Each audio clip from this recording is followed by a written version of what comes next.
जय जोहार, नमस्कार। आप देख रहे हैं सुप्रभात न्यूज छत्तीसगढ़। आइए जानते हैं छत्तीसगढ़ की टॉप बड़ी खबरों को। इससे पहले छत्तीसगढ़ के कौन से जिले से न्यूज को कहां से देख रहे हैं, कमेंट में जरूर बताएं, साथ ही लाइक जरूर करें।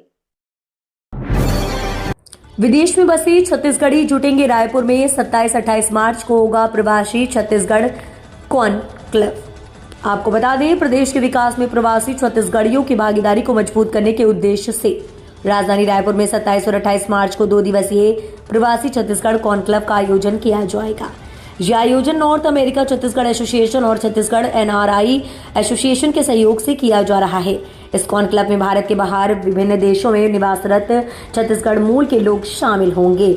आयोजन के लिए पंजीयन प्रक्रिया जल्द शुरू की जाएगी। कार्यक्रम के माध्यम से प्रवासी छत्तीसगढ़ियों को राज्य के सामाजिक, सांस्कृतिक और आर्थिक विकास से जोड़ने का प्रयास किया जाएगा।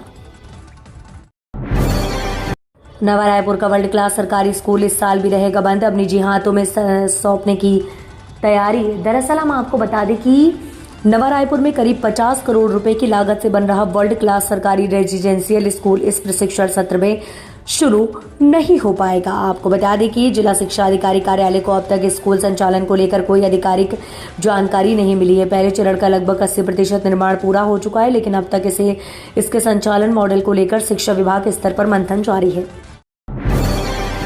छत्तीसगढ़ स्टार्टअप नीति 2025-30 को मंजूरी, बिना गारंटी लोन और 75% ब्याज अनुदान। छत्तीसगढ़ नवाचार और स्टार्टअप प्रोत्साहन नीति 2025-30 को मंत्रिपरिषद से मंजूरी मिल गई है। इसके तहत नए स्टार्टअप पर लोन का 75% ब्याज और बिना गारंटी ऋण मिलेगा। यदि कोई स्टार्टअप शुरू करता है तो वह जो भी बैंक से लोन लेगा उसके ब्याज को 75% राशि 5 साल तक सरकार देगी। इसके अलावा नए स्टार्टअप को प्रोडक्ट विकसित करने के लिए 10 लाख रुपए तक सहायता मिलेगी। राष्ट्रीय व अंतर्राष्ट्रीय कार्यक्रमों और प्रदर्शनियों में भागीदारी के लिए यात्रा पंजीयन और स्टॉल व्यय पर 50% अनुदान सहित अन्य प्रोत्साहन की व्यवस्था की गई है। छत्तीसगढ़ तेलंगाना बिजली विवाद, 3600 करोड़ के बकाया पर सुलह की उम्मीद। दरअसल छत्तीसगढ़ और तेलंगाना के बीच पिछले 6 वर्षों से चला रहा 3600 करोड़ के बकाया बिजली बिल का विवाद अब सुलह की दिशा में आगे बढ़ सकता है। तेलंगाना की रेवंत रेड्डी सरकार ने इस मामले को बातचीत के जरिए सुलझाने की पहल की है। दरअसल बिजली कंपनी के अधिकारियों का कहना है कि वर्ष 2000 में मात्र 1400 मेगावाट क्षमता वाला वराज 30,000 मेगावाट उत्पादन कर रहा है, जबकि घरेलू मांग सिर्फ 6800 मेगावाट है। तेलंगाना की रेवंत रेड्डी सरकार ने इस मामले को बातचीत के जरिए सुलझाने की पहल की है। कहा जा रहा है कि इस महीने के अंत या मार्च में तेलंगाना के ऊर्जा मंत्री एक उच्च स्तरीय टीम के साथ रायपुर पहुंचेंगे। रजिस्ट्री के लिए अब नहीं लगाने होंगे चक्कर। छत्तीसगढ़ में खुलेंगे 4 नए उपपंजीयक कार्यालय। प्रदेश में आम नागरिकों को रजिस्ट्री एवं पंजीयन से जुड़ी सेवाएं सहज, सुलभ और समयबद्ध रूप से उपलब्ध कराने की दिशा में राज्य सरकार ने एक महत्वपूर्ण निर्णय लिया है। रजिस्ट्री कर अधिनियम 1908 के प्रावधानों के तहत बखारा, लवन, सकरी एवं राजकिशोर नगर में 4 नवीन उप पंजीयक कार्यालय खोलने के लिए प्रशासकीय स्वीकृति प्रदान की गई है। दरअसल आपको बता दें, पता प्राप्त जानकारी के अनुसार धमतरी जिला के बखारा में नवीन उप पंजीयक कार्यालय खोलने हेतु प्रशासकीय स्वीकृति दी गई है। मिशन महिला शक्ति महाअभियान की शुरुआत 8 फरवरी से अंतर्राष्ट्रीय महिला दिवस के पूर्व 1 माह तक महिलाओं के अधिकार, सुरक्षा और सम्मान के लिए एक व्यापक जन जागृति अभियान का आगाज किया जा रहा है। उत्कल महिला महामंच छत्तीसगढ़ की प्रदेश अध्यक्ष सावित्री जगत के नेतृत्व में ये मिशन महिला शक्ति महिला अधिकार, सुरक्षा एवं सम्मान महाअभियान 8 फरवरी से रायपुर में प्रारंभ होगा। इस 1 माह के अभियान का मुख्य उद्देश्य राजधानी की झुग्गी बस्तियों में रहने वाली वंचित तबके की हजारों महिलाओं तक सीधे पहुंचकर उनके साथ संवाद स्थापित करना, दरअसल उनकी समस्याओं को समझना और उन्हें उनके कानूनी अधिकारों के प्रति जागरूक करना है। छत्तीसगढ़ में अब नहीं छुपेगी थानों की हकीकत, एक स्कैन और हिल जाएगा सिस्टम। पुलिस रेंज में तकनीक और पारदर्शिता के संगम से पुलिसिंग को एक नई दिशा देने की कवायद शुरू हुई। पुलिस महानिरीक्षक राम गोपाल गर्ग की परिकल्पना से तैयार अनुभव QR कोड का गुरुवार को बिलासपुर पुलिस लाइन की चेतना हॉल में भव्य शुभारंभ किया गया है। इस नवाचार के माध्यम से अब थाने आने वाला कोई भी फरियादी सीधे पुलिस के आला अधिकारियों तक अपनी बात और फीडबैक पहुंचा सकेगा। महानिरीक्षक राम गोपाल गर्ग ने इस ऐप के उद्देश्य को बतलाते हुए कहा कि अब पुलिस को तकनीकी रूप से सक्षम और जनता के हित अधिक जवाबदेह बनाना होगा। शिक्षा विभाग ने बदला फैसला, छत्तीसगढ़ में निजी स्कूल खुद कराएंगे 1ली से 11वीं तक की परीक्षाएं। छत्तीसगढ़ में निजी स्कूलों के लिए बड़ी राहत की खबर है। स्कूल शिक्षा विभाग ने पहली से 11वीं कक्षा तक की स्थानीय परीक्षाएं जिला शिक्षा अधिकारी के माध्यम से कराने संबंधी आदेश को वापस ले लिया है। अब राज्य के निजी स्कूल स्तर की तरह अपने स्तर पर वार्षिक परीक्षाओं का आयोजन कर सकेंगे। विभाग ने यह फैसला निजी स्कूल संगठनों के विरोध और बढ़ते दबाव के लिए लिया गया है। दरअसल आपको बता दें कि लोक शिक्षण संचालनालय 3 फरवरी को एक आदेश जारी किया गया है। 5वीं, 8वीं, 10वीं और 12वीं की बोर्ड परीक्षाओं को छोड़कर और सभी परीक्षाओं की परीक्षाएं स्कूल शिक्षा विभाग में कराई। छत्तीसगढ़ पुलिस विभाग में बड़ा फेरबदल, कई थानों के प्रभारी बदले, आदेश जारी। छत्तीसगढ़ के कोरबा जिले में पुलिस महकमे में एक बार फिर प्रशासनिक फेरबदल किया गया है। फेरबदल के तहत आशीष सिंह को दर्री थाना प्रभारी की जिम्मेदारी सौंपी गई है। जिले के पुलिस अधीक्षक सिद्धार्थ तिवारी द्वारा जारी आदेश के तहत एक साथ कई पुलिसकर्मियों के तबादले किए गए हैं। दरअसल वहीं उप निरीक्षक जितेंद्र यादव को करतला थाना प्रभारी बनाया गया है। आपको बता दें कि जारी आदेश के अनुसार इस तबादले में 2 थाना प्रभारी, 4 उप निरीक्षक, 3 सहायक उप निरीक्षक, 2 प्रधान आरक्षक और 3 आरक्षक शामिल। छत्तीसगढ़ में खुलेंगे 4 नए उप पंजीयक कार्यालय, नागरिकों को मिलेगी बड़ी राहत।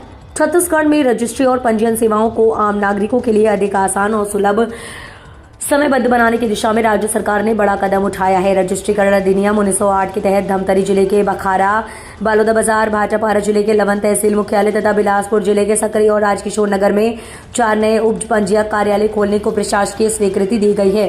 राज्य शासन से प्राप्त जानकारी के अनुसार धमतरी जिले के बखारा क्षेत्र में लंबे समय से उप पंजीयक कार्यालय की मांग की जा रही है। अग्निवीर भर्ती के लिए ऑनलाइन पंजीयन शुरू, 1 अप्रैल तक कर सकेंगे आवेदन। भारतीय थल सेना ने छत्तीसगढ़ के अविवाहित पात्र युवाओं के लिए अग्निवीर भर्ती प्रक्रिया शुरू कर दी है।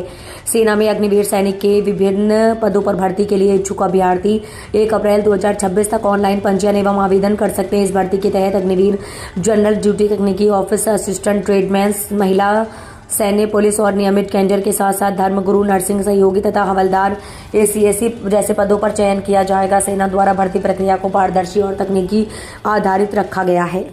आपको बता दें, दरअसल आपको आयोजन 22 अप्रैल 2026 के बाद संभावित है। छत्तीसगढ़ ने प्रधानमंत्री आवास योजना में बनाया राष्ट्रीय रिकॉर्ड, 10 माह में पूरे हुए 5 लाख पक्के मकान।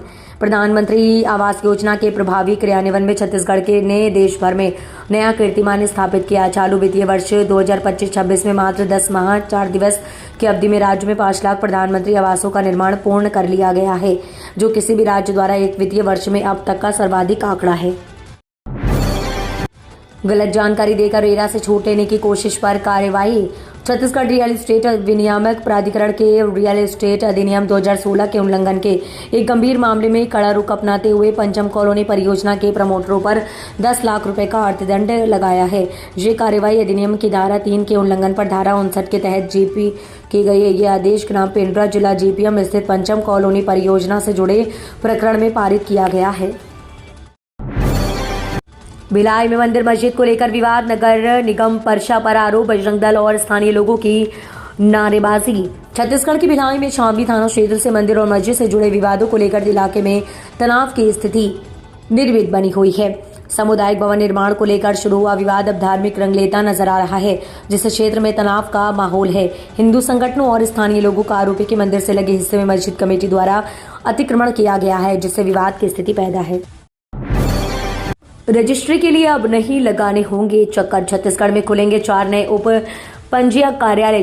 प्रदेश में आम नागरिकों को रजिस्ट्री एवं पंजीयन से जुड़ी सेवाएं सहज, सुलभ और समयबद्ध रूप से उपलब्ध कराने की दिशा में राज्य सरकार ने एक महत्वपूर्ण निर्णय लिया है। दरअसल आपको बता दें कि रजिस्ट्रीकरण अधिनियम 1908 के प्रावधानों के तहत भखारा, लवन, सकरी एवं राजकिशोर नगर में 4 नवीन एवं उप पंजीयक कार्यालय खोलने के लिए प्रशासकीय स्वीकृति प्रदान की गई है।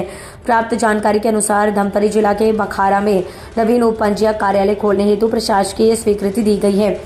इसी प्रकार जिला पंजीयक बालोदाबाजार, भाटापारा के अंतर्गत तहसील मुख्यालय लवन और बिलासपुर जिले के राजकिशोर नगर एवं संकरी में उप पंजीयक कार्यालय खोलने प्रशासकीय स्वीकृति प्रदान किया गया है। खांडा में धधक रही थी अवैध शराब की भट्टी, पुलिस ने मारा छापा। सीपत थाना क्षेत्र के ग्रामीण अंचल में नशे के अवैध कारोबार के खिलाफ पुलिस ने एक बार फिर बड़ी स्ट्राइक की है। ग्राम खांडा में मुखबरी की सटीक सूचना पर घेराबंदी करते हुए सीपत पुलिस ने एक महिला को अवैध रूप से कच्ची महुआ शराब बनाते रंगे हाथ गिरफ्तार किया। इस कार्रवाई के दौरान मौके से भारी मात्रा में निर्मित शराब और इसे बनाने के उपकरण बरामद किए हैं। पुलिस की इस मुस्तैदी ने क्षेत्र के शराब माफियाओं में हड़कंप मचा दिया है। छत्तीसगढ़ में निजी स्कूलों को फिर मिली लोकल परीक्षाएं आयोजित करने की अनुमति। दरअसल आपको बता दें, शिक्षा विभाग ने परीक्षा व्यवस्था को लेकर जारी अपने पहले के निर्देशों में बदलाव करते हुए नया आदेश जारी किया है। लोक शिक्षण संचालनालय छत्तीसगढ़ द्वारा जारी संशोधित पत्र के अनुसार अब निजी स्कूलों को एक बार फिर लोकल कक्षाओं की परीक्षाएं अपने स्तर पर आयोजित करने की अनुमति दी गई है। इस फैसले से उन निजी शिक्षण संस्थानों को राहत मिली है जो पहले आदेश के बाद असमंजस की स्थिति में थे। दरअसल पहले जारी आदेश में जिला शिक्षा अधिकारियों को सभी सरकारी और निजी स्कूलों की परीक्षाएं आयोजित कराने की जिम्मेदारी सौंपी गई है। छत्तीसगढ़ में फिर लौटेगी ठंड, रातें ठंडी होगी। 3 दिन 3 डिग्री तक गिरेगा रात का पारा। छत्तीसगढ़ में मौसम का फिलहाल ड्राई बना हुआ है। मौसम विभाग के अनुसार अगले 24 घंटों में न्यूनतम तापमान में कोई खास बदलाव नहीं होगा। हालांकि इसके बाद अगले 3 दिनों में रात के तापमान में 1 से 3 डिग्री सेल्सियस तक गिरावट आ सकती है। दरअसल आपको बता दें कि रायपुर समेत कई शहरों में दिन का तापमान सामान्य से ऊपर बना हुआ है। बिलासपुर, अंबिकापुर और पेंड्रा रोड सहित कई शहरों में तापमान सामान्य से करीब 4 डिग्री सेल्सियस तक अधिक रिकॉर्ड किया गया है।